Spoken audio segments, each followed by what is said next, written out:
दोस्तों आज मैं एक सामान्य ज्ञान का प्रश्न वीडियो लेकर आया हूँ।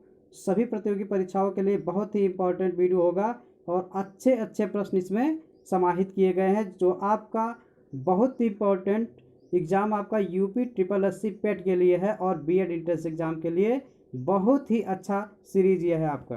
तो चलिए सॉल्व करते हैं इन प्रश्नों को। जनजातीय स्वास्थ्य सहयोगात्मक अनमाया का शुभारंभ किसने किया? तो आप जानते हैं इसका शुभारंभ प्रधानमंत्री नरेंद्र मोदी, राष्ट्रपति रामनाथ कोविंद, गृह मंत्री अमित शाह, स्वास्थ्य मंत्री डॉक्टर हर्षवर्धन। तो आप जानते हैं इसका जो राइट आंसर हो जाएगा डी होगा, स्वास्थ्य मंत्री डॉक्टर हर्षवर्धन ने किया था। और ये 7 अप्रैल 2021 को वीडियो कॉन्फ्रेंसिंग के माध्यम से जनजातीय स्वास्थ्य सहयोग अनमाया का शुभारंभ किया था। इसको आप लोग याद रखिएगा, वीडियो कॉन्फ्रेंसिंग के जरिए किया गया था और इसको स्वास्थ्य मंत्री ने किया था, हर्षवर्धन जी ने। हाल ही में किस राज्य सरकार ने किसी निजी क्षेत्र की नौकरियों में 75% राज्य के युवाओं के लिए आरक्षण की मंजूरी प्रदान कर दी गई है? हरियाणा, झारखंड, तमिलनाडु, कर्नाटक। तो ये आप जानते हैं इसके लिए आपका राइट आंसर हो जाएगा ये है, ये राइट आंसर हो जाएगा हरियाणा सरकार ने, जो वहाँ के सरकार ने निजी क्षेत्र में स्थानीय जो लोग होंगे उनके लिए 75% का आरक्षण दे दिया है। अगला प्रश्न आपका होगा, ग्लोबल जेंडर गैप इंडेक्स 2021 में भारत किस स्थान पर है? 140, 141, 142, 143। तो इसमें भारत जो है 140वें स्थान पे है। ये जो जारी किया जाता है वर्ल्ड इकोनॉमिक फोरम द्वारा जारी किया जाता है। ग्लोबल जेंडर गैप इंडेक्स जो होता है 2021 में 156 देशों के बीच में भारत 140वें स्थान पर रहा था। इसमें डिजिट इंश्योरेंस के ब्रांड एम्बेसडर के रूप में किसे नियुक्त किया गया है? सचिन तेंदुलकर, रोहित शर्मा, विराट कोहली, जसप्रीत बुमराह। तो आप जानते हैं इसमें जो है सी आपका विराट कोहली हो जाएंगे, इनको नियुक्त किया गया है डिजिट इंश्योरेंस के ब्रांड एम्बेसडर के रूप में। और विराट कोहली को आप जानते हैं भारतीय क्रिकेट टीम के कप्तान भी हैं। अगला आपका है, जापानी नोबेल पुरस्कार विजेता इसामू आसाकी का हाल ही में निधन हो गया। उन्होंने किस विषय में पुरस्कार जीता था? भौतिकी, साहित्य, रसायन, चिकित्सा। तो जापानी नोबेल पुरस्कार विजेता हैं इसामू, तो इन्होंने भौतिकी के क्षेत्र में इनको पुरस्कार मिला हुआ था। और इनको जो है किस क्षेत्र में नोबेल पुरस्कार प्राप्त था? भौतिकी के क्षेत्र में इन्होंने पुरस्कार जीता था। हाल ही में इनका निधन हो गया। अगला प्रश्न आपका होगा, वर्तमान में केंद्रीय अल्पसंख्यक कार्य मंत्रालय के मंत्री कौन हैं? श्री मुख्तार अब्बास नकवी, श्री धर्मेंद्र प्रधान, श्री पीयूष गोयल, श्री अर्जुन मुंडा। तो आप जानते हैं ये आपका हो जाएगा केंद्रीय अल्पसंख्यक मामले के जो मंत्री हैं ये मुख्तार अब्बास नकवी जी हैं, ए राइट आंसर हो जाएगा, इनको बनाया गया है। अगला प्रश्न है, प्रधानमंत्री नरेंद्र मोदी ने 31 दिसंबर 2020 को वीडियो कॉन्फ्रेंसिंग के माध्यम से गुजरात के किस शहर में एम्स की आधारशिला रखी है? सूरत, राजकोट, गांधीनगर, पालनपुर। तो ये आप जानते हैं इसमें जो है राजकोट में रखी गई है।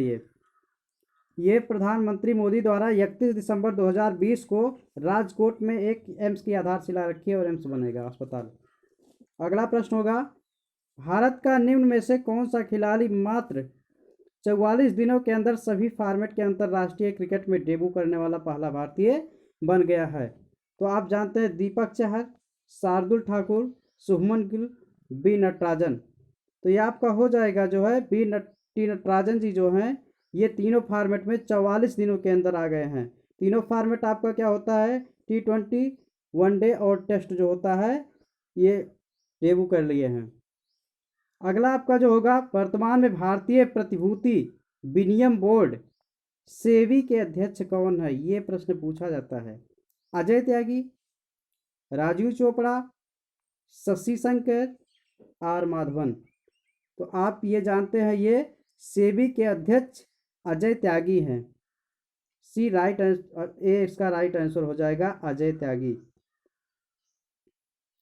अगला प्रश्न होगा, वर्तमान में विश्व व्यापार संगठन WTO के सदस्य देशों की संख्या है 162, 163, 164, 165।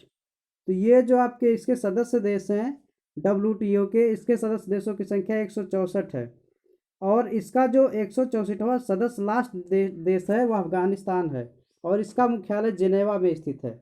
अगला प्रश्न है, गौतम बुद्ध द्वारा अपने धर्म में दीक्षित किया जाने वाला अंतिम व्यक्ति निम्नलिखित में से कौन सा था?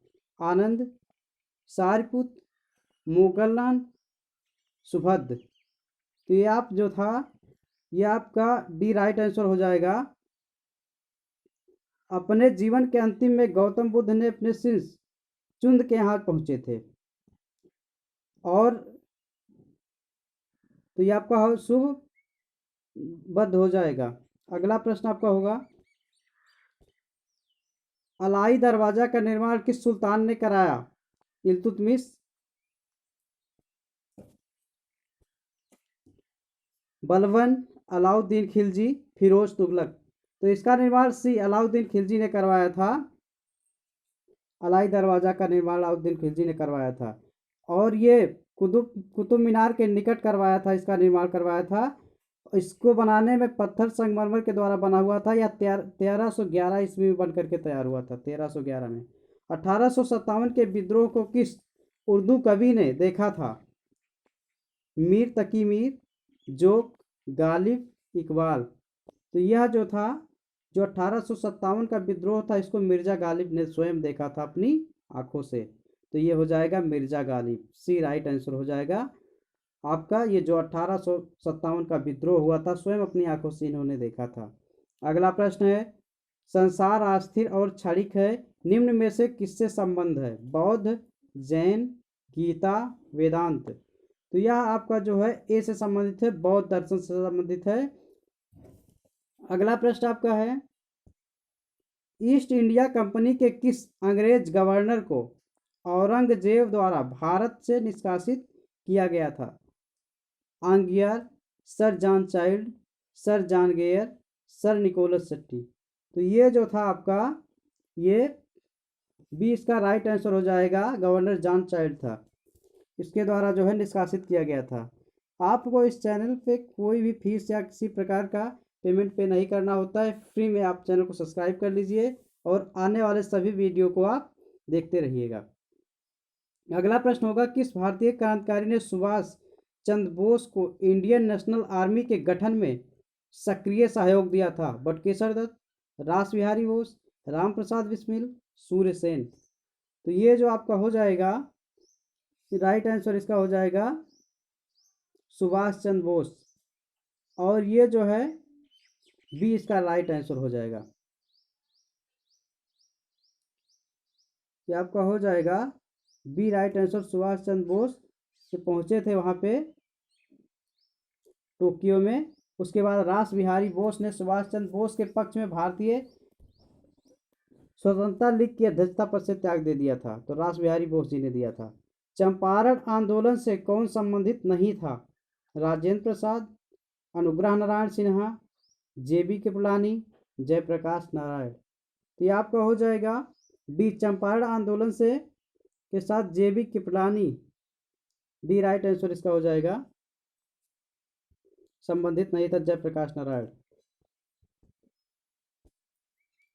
अगला प्रश्न होगा, भारत के स्वतंत्रता आंदोलन के दौरान महात्मा गांधी द्वारा स्थापित साबरमती आश्रम नगर के बाहर स्थित है? गांधीनगर के, अहमदाबाद के, राजकोट, वर्धा। तो ये आप जानते हैं 18वां आपका होगा अहमदाबाद के कोचरबा क्षेत्र के सत्याग्रह आश्रम पर स्थापना की गई है। बी राइट आंसर हो जाएगा, अहमदाबाद इसके बाहर स्थित है। और जो स्थापना की गई थी 1915 में की गई थी। निम्न में से किसने कहा था अच्छा शासन स्वशासन का स्थापन नहीं है? लोकमान्य तिलक, स्वामी विवेकानंद, स्वामी दयानंद, रविन्द्रनाथ टैगोर। तो ये जो है सी हो जाएगा, स्वामी दयानंद ने कहा था, सी राइट आंसर हो जाएगा। अगला प्रश्न आपका होगा, भारतीय राष्ट्रीय कांग्रेस की स्थापना कब हुई थी? तो आप जानते हैं 1885, 86 में, 1887, 1888। तो ये जो आपका था भारतीय राष्ट्रीय कांग्रेस की स्थापना, ए राइट आंसर होगा 1885, और एक अवकाश प्राप्त अधिकारी ए ह्यूम के द्वारा कर दी गई थी। अगला प्रश्न, भारतीय मानक समय की यामोत्तर नहीं गुजरती है? आंध्र प्रदेश से, छत्तीसगढ़ से, महाराष्ट्र से, उत्तर प्रदेश से। तो आपका ये जो हो जाएगा, भारतीय मानक समय रेखा यामोत्तर उत्तर प्रदेश आपका यह दिया गया है, सी राइट आंसर इसका हो जाएगा, महाराष्ट्र से नहीं गुजरती है। बाकी आंध्र प्रदेश, छत्तीसगढ़, उत्तर प्रदेश से होके जाती है। निम्न में से कौन से रेजिडुअल पर्वत का उदाहरण है? Himalaya, Kilimanjaro, Etna, Aravalli. ये आपका हो जाएगा अरावली, डी इसका राइट आंसर हो जाएगा। अवशिष्ट पर्वत है, इसका उदाहरण है।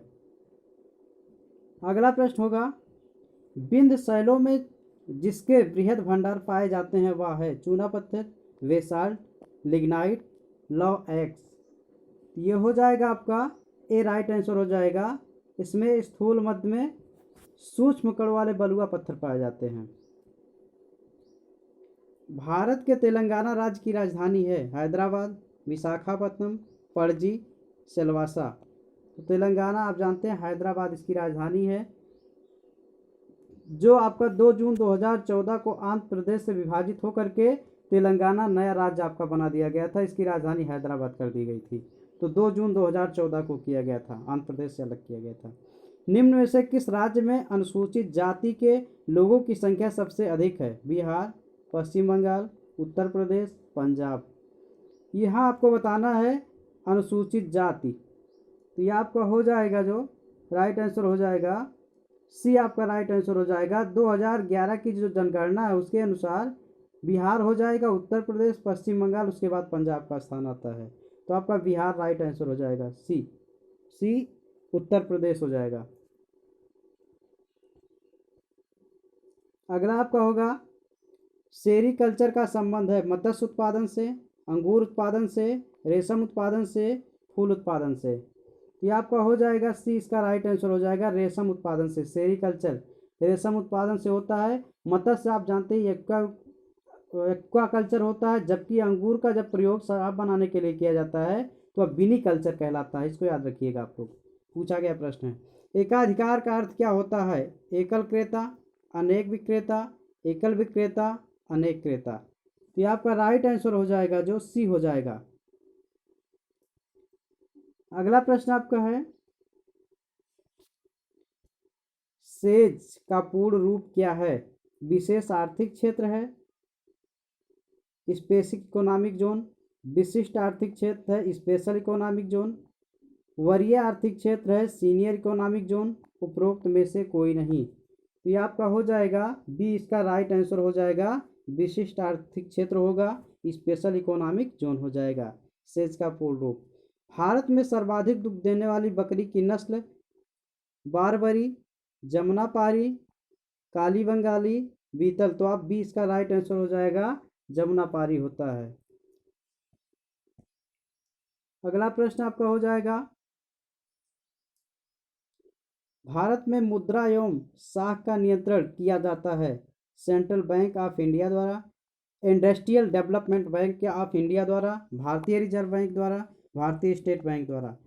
तो यह जो किया जाता है आपका सी इसका राइट आंसर हो जाएगा, मृदा साख का नियंत्रण भारतीय रिजर्व बैंक के द्वारा किया जाता है। सी राइट आंसर हो जाएगा। तो ये आपके 30 प्रश्नों का सेट था, जो यूपीएससी पेट के लिए बहुत ही अच्छा वीडियो आपका है।